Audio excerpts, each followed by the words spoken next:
I'm gonna try to use SB9 today, or maybe like this week, in a city that's not ready for it. I'm gonna show you how I do it. All the pens. Apply for SB9.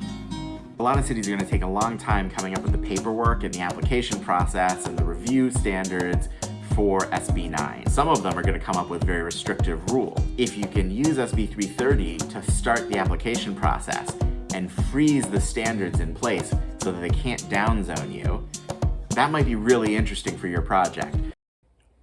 Oh, and I'm gonna do it in hard mode. I'm not using the professional architecture firm where I work. I'm just gonna do it with all amateur resources. I recommend you use professional because you're gonna see how sloppy this is when you don't. But for the sake of cowboying it on YouTube and learning together, we're gonna do it the fun way. So the basic key to using SB9 today, if your city isn't ready, is you're gonna use SB330. There's links in the description below. You probably wanna share this video with whoever's handling your permit, surveyors, architects, designers, your builder, or if you're applying for your permit yourself, you're gonna find this useful. A little bit of background, SB330 is a different law. It passed a couple years ago, and it was originally designed for multifamily development to kind of freeze the code in place. What was happening back then was somebody would submit for a project and it takes years to get approved. The city would adapt new rules over the course of the years. Crazy. So they passed a law that froze the code in place, but it was only for multifamily at first. Now, starting in 2022, whatever year it is, they've extended that law to last a lot longer, and they've extended its scope to apply to single family development. So even if you're only adding one single unit, you can still use SB330. One of the cool things about SB330 is it's got this preliminary application form.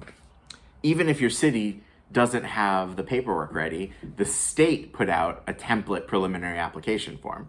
So in theory, I should be able to submit this state form and the city's got to deal with it. So first things first, does your city have an SB9 process? If they do, even if it's an interim process or it was passed by an urgency ordinance, you probably want to use that because it's probably going to be easier than the cowboy stuff I'm about to show you, but whatever. Then you're going to want to see, do they have an SB330 process? If there's a process established, it'll have its own form, it'll explain what the fees are, and you should follow that process. There are times during that process where the form might make no sense, and that's because the law and the form and the process were all developed with multifamily affordable units in mind. It might still not make a ton of sense. Like they'll ask if you have industrial smokestacks and stuff, and like you don't, hopefully. If you do not have an SB330 form, and that's the murky territory I find myself in, we're gonna find out what happens. We're gonna use the state form, which is generic. I'm going to submit it without any check because there's no fees listed on the city fee schedule, the planning department website.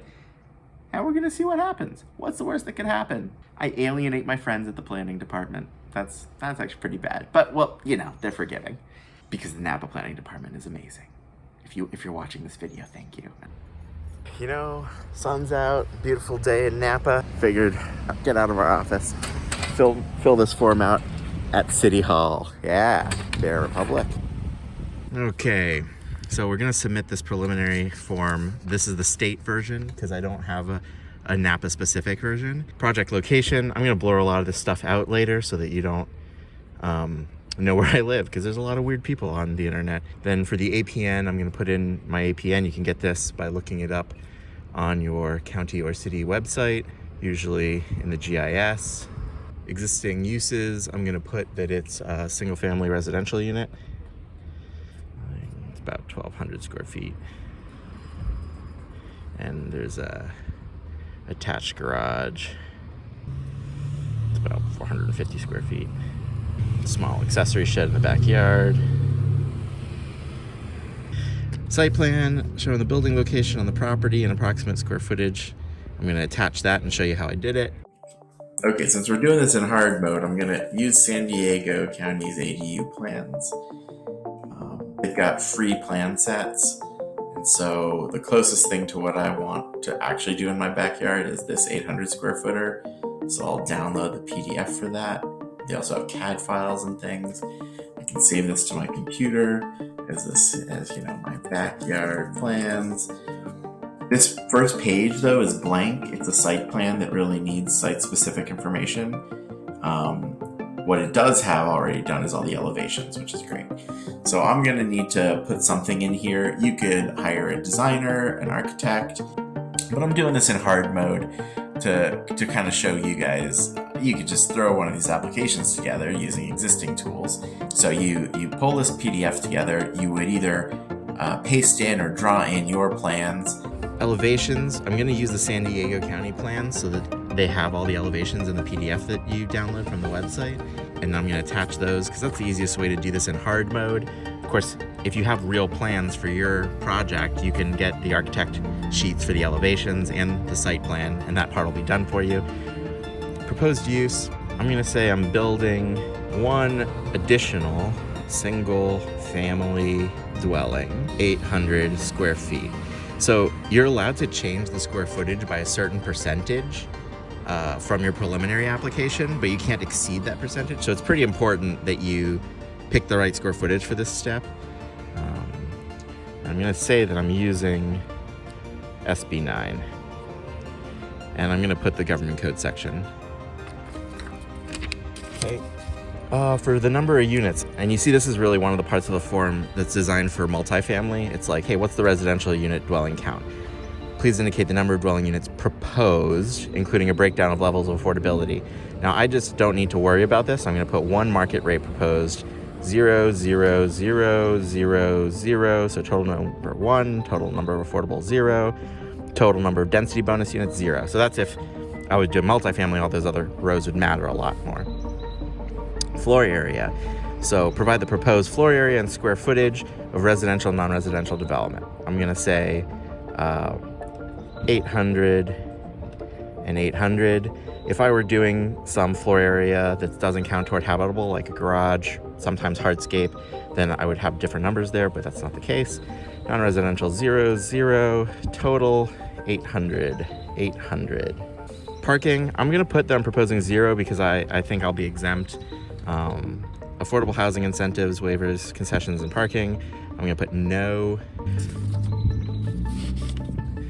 Subdivision, will the proponent seek any approvals under the Subdivision Maps Act, including but not limited to a parcel map, a vesting tentative map, or a condo map? I'm going to put yes, and I'm going to say see SB9 lot split attached. For pollutants, I'm going to put no. This is kind of a bigger issue for bigger projects. Existing site conditions, I'm going to put there's 1 occupied residential unit and 0 unoccupied, so total of 1. There are none to be demolished. Additional site condition. So I know all this about my property. You have to look each of these up in the section that they talk about. I'm not in a very high fire hazard severity zone. I'm not in the wetlands. It is not a hazardous waste site, unless you count what my wife sees that I haven't done the dishes in a while. Special flood hazard, no. Delineated earthquake fault zone, no. I'm really close to one, but I'm out of it. Stream or other resource, no. Okay. Does the project site contain historic? No. Does the project site contain species of special concern? Spotted owls, June beetles? No. Does the project site contain any recorded public easement? No. This would be on your title or deed. If it's yes, and then you just describe it.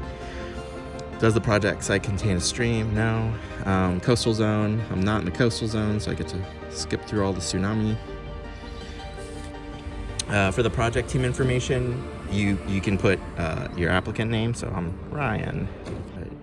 Blur this out again because weirdos on the internet, but I'm filling out the address.